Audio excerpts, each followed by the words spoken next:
The alien village was under attack. Smoke rose into the sky. Fires burned along the edges of the domed huts. Screams echoed through the hills. Warships from a rival clan circled above, shooting down anything that moved.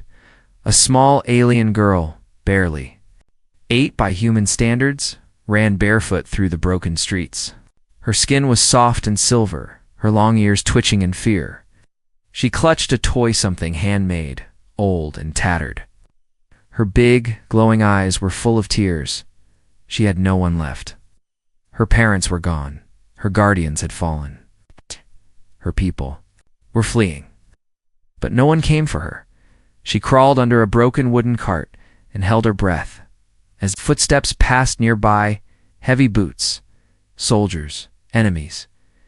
She closed her eyes and waited to die. But then, a new sound came.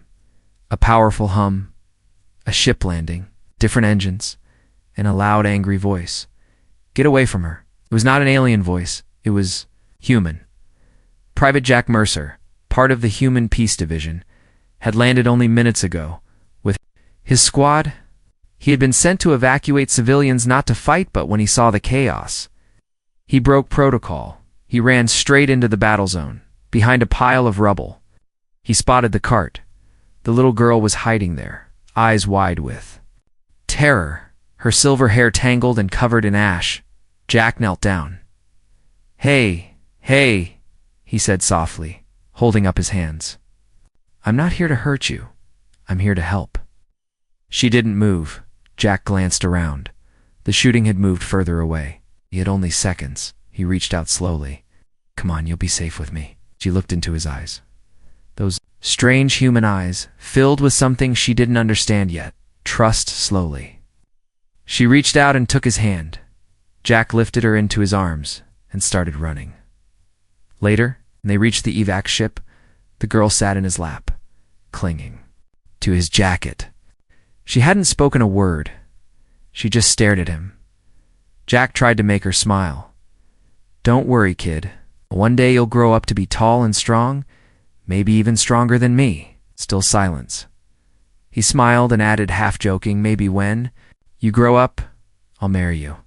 The soldiers nearby laughed. It was meant as a harmless joke, but the girl blinked slowly, then tilted her head. Her lips parted for the first time. You will wait for me? Jack froze. It was the first thing she said. He chuckled, a bit awkward. Sure, I'll wait. So be good, all right? She nodded, then curled into his chest. The next morning, the girl was handed off to a relief ship, headed to her people's sanctuary world. Jack waved goodbye and said, Take care, little one. She held up her hand, then pointed to her heart. I remember you, she said quietly, and then she was gone. Jack never forgot that mission, but he didn't think much about the girl. Afterward, he had other battles to fight, other planets to travel. The war ended, the peace grew, years passed. That little silver-skinned girl became just a memory like many others from the front lines, but on a distant world, in a temple lit by starlight and candles. The girl grew. She trained with warriors. She studied ancient customs. She kept a hand-carved human pendant under her pillow. She repeated his name in silence every night. She remembered everything: his voice, his scent, his warmth, and the promise. When you grow up, maybe I'll marry you. It wasn't a joke to her. It was sacred. It was binding. And now, she had grown up. Asterisk, it had been 12 years since that mission. Private Jack Mercer, now Sergeant Mercer, was stationed on a lonely human outpost near the edge of a neutral system. It was quiet here. It was quiet for a man who once ran through fire. To save lives, the outpost was surrounded by dust plains and glowing alien trees. It was meant to be peaceful, boring. That's why Jack noticed the knock. Humans didn't knock here. There were protocols, gates, sensors, but someone was knocking hard. The outer gate buzzed. Jack frowned and pulled up the monitor. What he saw didn't make sense. A tall, elegant alien woman stood calmly at the entrance. Her skin shimmered like polished moonlight. Her long silver hair flowed down her back. Her eyes glowed a deep lavender. Her body was wrapped in strange ceremonial robes. She was beautiful, but alien, unfamiliar, until she spoke. "I am here to see the human called Jack Mercer," she said in flawless galactic common. Her voice was calm, but cold. Jack blinked. His heart thumped once, hard. He opened the gate and stepped out slowly, hand near his sidearm. I'm Jack Mercer. Who are you?" The woman took a step forward. For a moment, the wind brushed through her hair, revealing a small pendant hanging around her neck, hand-carved, human-made. Jack froze. No, wait, it couldn't be. The woman's eyes locked with his. "You saved me," she said, voice softer now. "I was a child. You promised to wait." The soldiers nearby looked confused. Some even laughed, thinking it was a prank or a bad pickup line. But Jack wasn't laughing. He remembered the pendant. He remembered the joke. He remembered her. The little alien girl who had clung to him like he was her whole world. Now she stood tall, graceful, her childhood. Innocence replaced by warrior command, something else. A sadness in her eyes, a longing. "You really came back," Jack whispered. "Yes," she said. "I've studied. I've passed the rites of the bonded path. My elders have recognized your words as a soul promise. I am of age." Jack stared at her, stunned. She wasn't joking, not even a little. She was dead serious. Wait soul promise, he asked. "You mean like marriage?" She nodded once. "To break the promise now would shame my name, my family, and my blood." The entire outpost had gone silent. More soldiers gathered around, curious about this strange visitor and her bold claim. Jack scratched the back of his head, heart racing. "Okay, hold on. I was just trying to make you smile. I didn't know your people, humans, use words." "For comfort," she interrupted, "my people treat words as law. You said you would marry me. I have returned, ready." Jack gulped. She was stunning, powerful, and more sincere than anyone he'd ever met. But this wasn't some sweet romantic reunion. This was a cultural collision and possibly a diplomatic crisis. "Okay," Jack finally said, "but what happens if I say no?" The woman's eyes lowered. Her voice grew faint. "Then I return home, unclaimed, unbonded, dishonored, and I am forbidden to marry again." Jack's chest tightened. He hadn't meant to ruin someone's life, but this was real. Then something strange happened. She reached into a pouch and pulled out a glowing orb. "My father warned me," she said, "that humans are careless. With hearts, he gave me this. What is it? A challenge stone. If you reject me, others will come to fight for me. We'll refuse them all, but they will not refuse you." Jack stood there, stunned. He thought he had seen everything in war, but this was something else entirely. A joke he made in kindness had now drawn the eyes of a proud alien people. Warriors, elders, laws, and one very serious, very beautiful woman who had returned across galaxies to claim what was promised. Jack stood frozen. The air between them was heavy. It wasn't just her beauty or the glowing eyes locked onto his. It was the weight of her words. "You promised me, human." She said it again, slow and quiet, as if she feared the wind might carry it away. Jack's thoughts spun. He was a soldier, not a diplomat. He never meant for a simple sentence to calm a terrified little girl during war to turn into some kind of galactic engagement. But to her, it wasn't a joke. It was sacred. "You were just a child," Jack said carefully, trying not to offend the alien woman now standing tall in her ceremonial robes. Tilted her head, "And yet I remembered every word you said." Jack exhaled. "I didn't think no," she interrupted, her voice firmer. "You didn't think a little alien girl would hold on to your promise. But I did." She slowly stepped forward, pulling out a small scroll wrapped in silk-like threads. She opened it gently and handed it to Jack. It was covered in glowing symbols. "What is this?" he asked. "It's a declaration of claim," she replied. "Signed by my house elders, my name and yours, bonded by your spoken vow." The soldiers around them grew tense. "Is this legal?" one whispered. "It's official in their culture," another replied. "I've heard stories." Once a vow is made, under fear or hope it's written into their tribal law. Jack rubbed his forehead. This can't be real. Can it? But it was. He looked at her again. No longer a child, no longer a memory, a woman now, a warrior, one who had shaped her future around a single moment with him. Your people speak lightly, she continued, voice shaking. But we do not. I trained because of you. I refused all offers of pairing. I carried your name to my elders. Jack felt the guilt hit him like a hammer. He never wanted to hurt her. But how could he have known? He tried to speak again, softer this time. Even if I didn't mean it. Are you sure this is what you really want? I'm not who I used to be. She stared deep into his eyes. Neither am I. Then the door to the outpost opened again. A sharp voice rang out. There she is. It's the alien female who fled the house of Calron.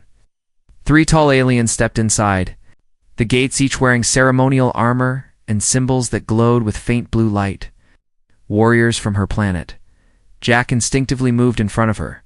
The lead warrior sneered. This human is unworthy of a soul bond. The elders were deceived. She belongs with us. She didn't flinch. I belong to no one but the one who kept his promise. The warriors growled. Jack muttered, What is this? Rescue party? She shook her head. No, rivals. They come to challenge my claim. Challenge. As in, fight. Yes, she whispered. By law, if you do not formally accept me, bonded warrior may fight to remove my claim and take me. Jack looked at the towering warriors, then back at her. And what happens if I lose? You lose? Me. A long silence followed. The soldiers around them were speechless. Some began whispering, others watched nervously. Jack clenched his fists.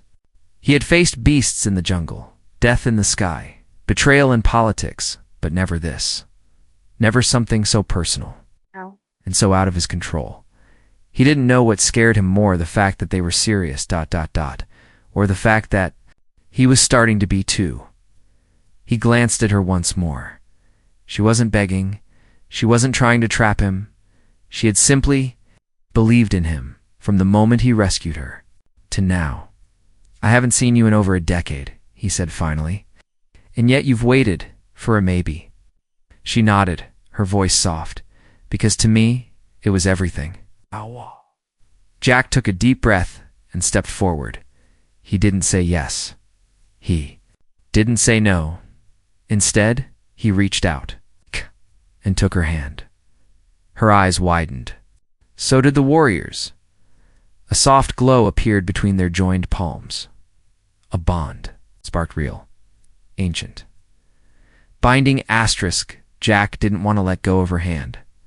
Not because of the warm glow between them, but because he felt the fire in her grip. Strong, steady, real, but the moment was shattered. The alien warriors standing near the outpost gates began stepping forward. One by one, armor plates clicking together like a drumbeat of war. The leader, then the rest, stepped into the circle of light. His eyes burned with blue flame. His voice was sharp as a blade. You disgrace your blood, Solari, he growled. Jack blinked. Solari. So that was her name. Beautiful Sylri. Didn't back away. Her spine straightened. She raised her chin. I have chosen, you have no right. You were offered to the house of Calron, the warrior barked. Shamed us when you left without word. Now you bond yourself to a human, a creature of soft flesh and no legacy. Jack didn't flinch, but he felt the insult bite. He was used. To being called soft by aliens. But now, it hit differently. Now, it felt personal. Solari stepped in front of Jack. If you speak again, she hissed to the warrior, I will tear the tongue from your mouth. Gasps rose from the watching soldiers. The alien warrior snarled, Then I will win the right to silence. You. He slammed a staff into the ground, glowing blue. A ritual challenge. Jack looked at Sylri, confused. She whispered, He invokes the right of contest. He wants to fight for me. If you don't accept, he can take me. Jack narrowed his eyes. He can try. Later that night, the training field outside the outpost was turned into a ceremonial ring. Humans and aliens alike gathered around. Some watched in silence. Others placed quiet bets.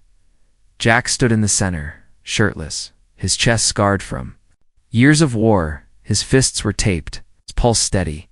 He wasn't a champion, but he had survived worse. Ari stood at the edge of the ring, hands clenched tight. She had tried to talk him out of it, told him he didn't have to fight. She could defend herself another way. But Jack only smiled and said, "He called me soft." The alien warrior stepped in, muscles rippling under glowing armor.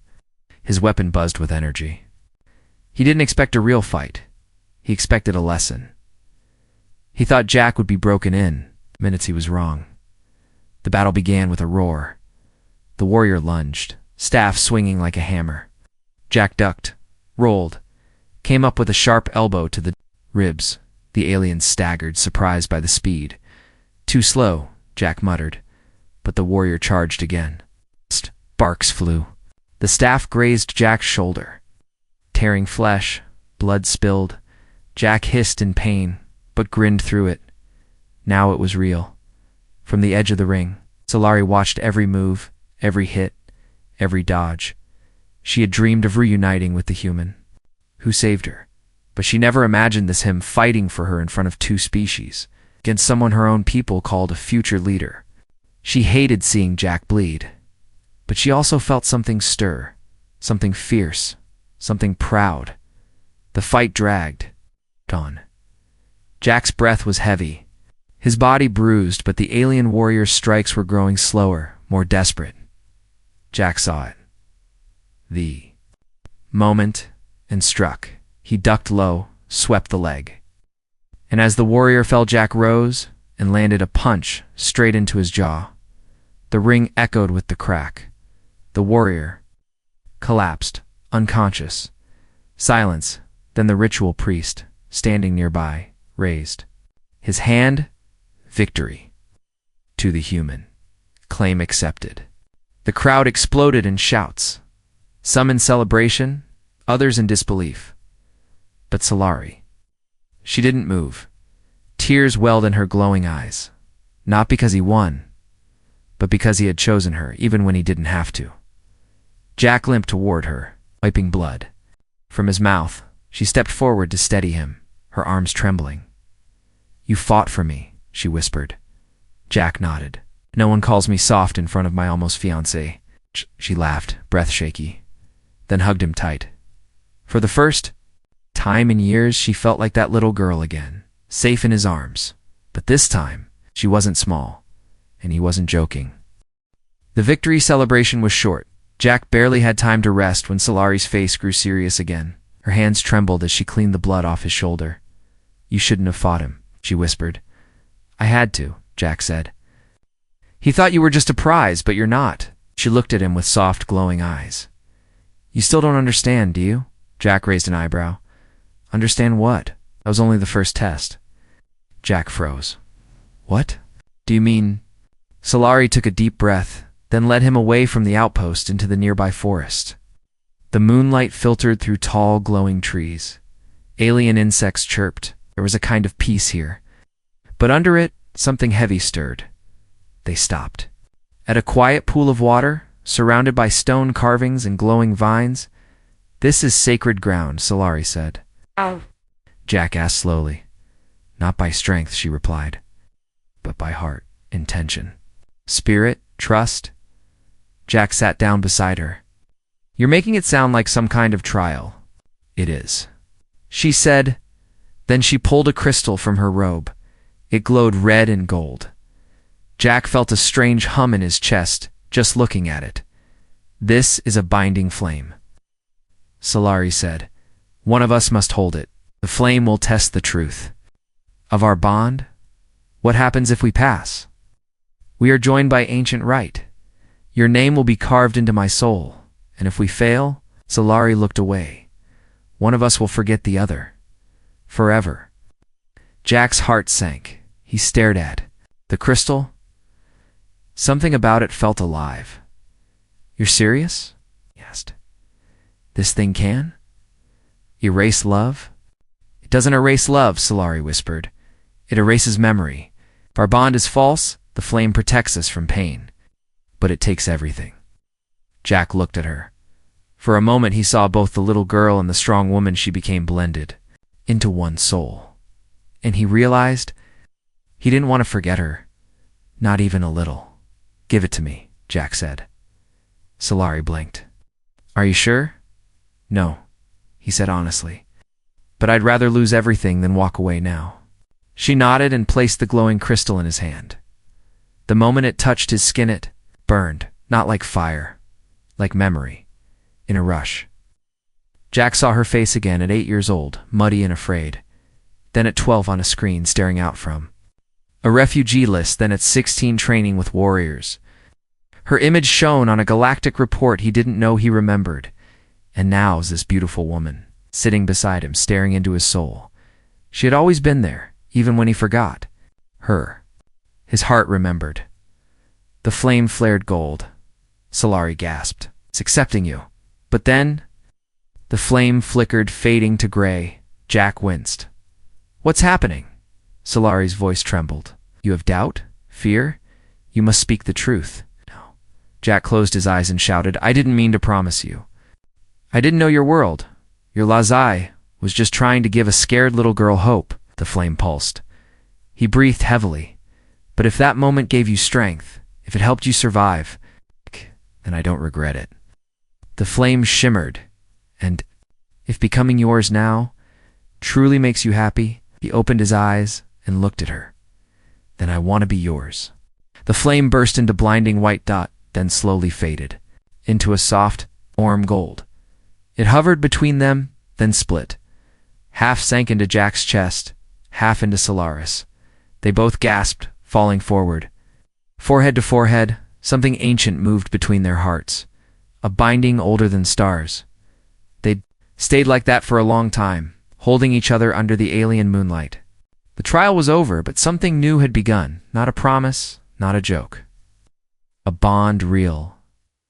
Unbreakable. Asterisk, the stars above them shined brighter than ever before.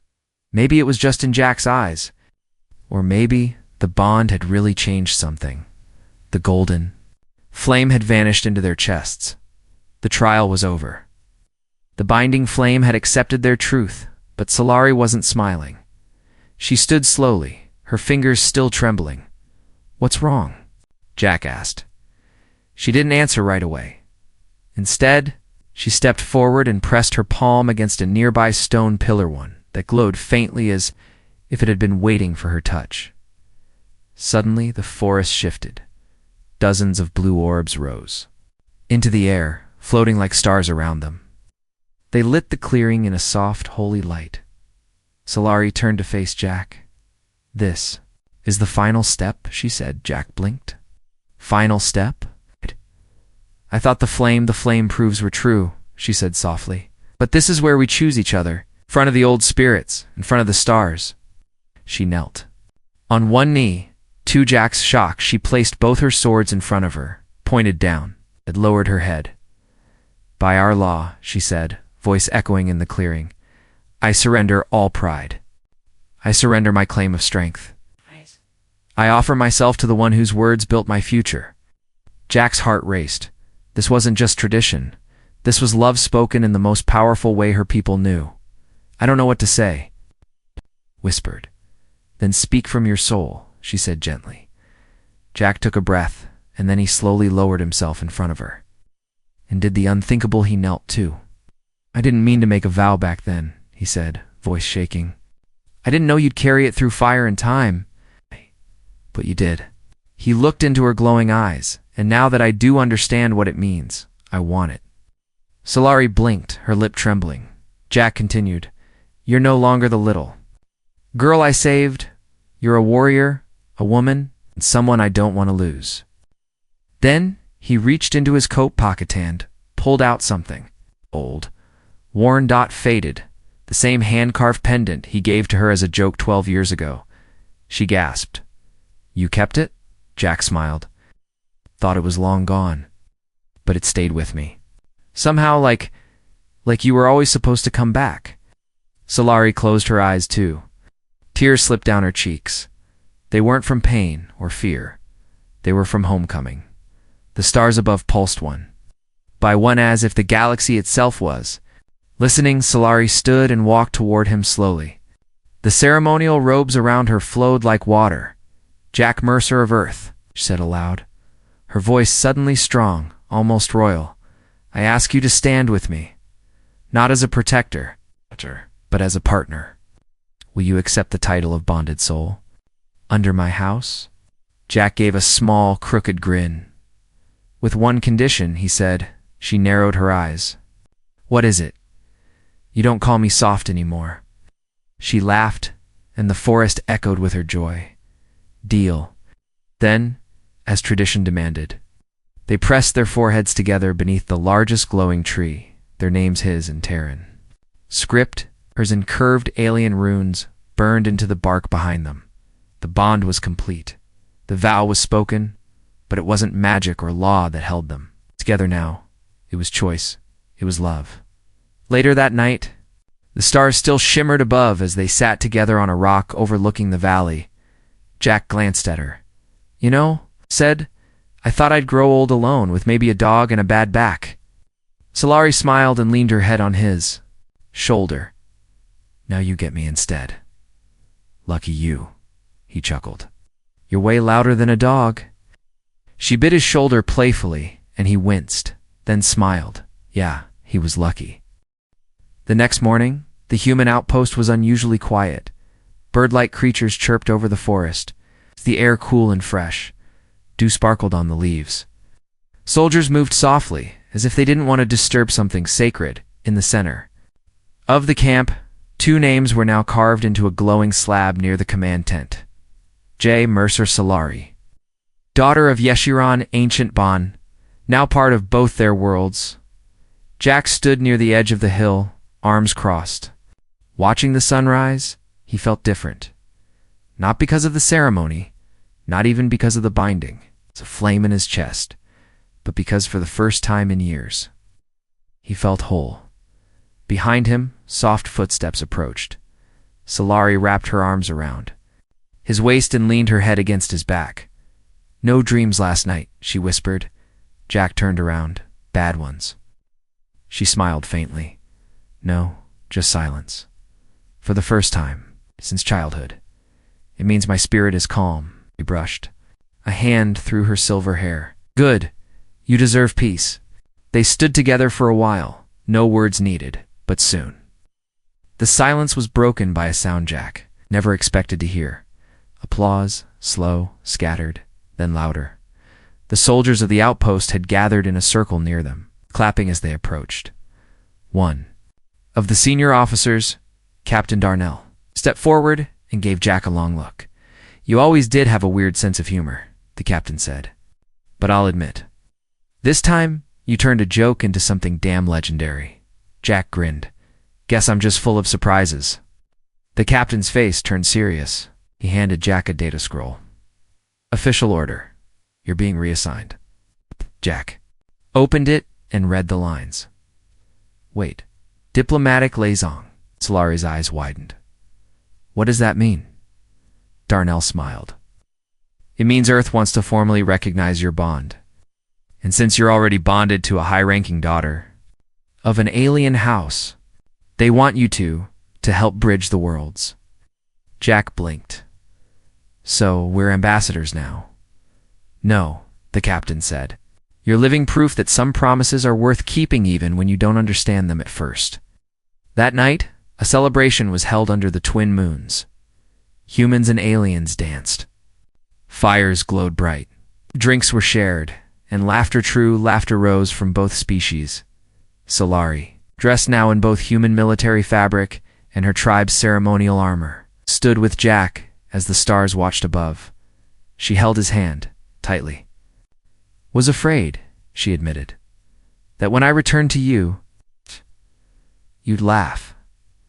"I almost did," Jack said, "but only because I thought I was dreaming." She smiled, leaning in close. "Still think it was a joke?" He kissed her forehead. "Gently, not anymore. As the night grew deeper and most guests drifted away, Solari and Jack sat near a quiet fire alone. She turned to him, his eyes thoughtful. "Do you ever wonder," she asked, "what would have happened if you never said those words to me back?" Then Jack nodded. "Yeah," he said. "I probably would have spent the rest of my life thinking no one would ever come back for me." She blinked, then realized he had waited to dot in his own way. And so they sat together, not as alien and human, but as two souls that found each other across time, across war, across stars, no longer a joke, no longer a memory, but a forever.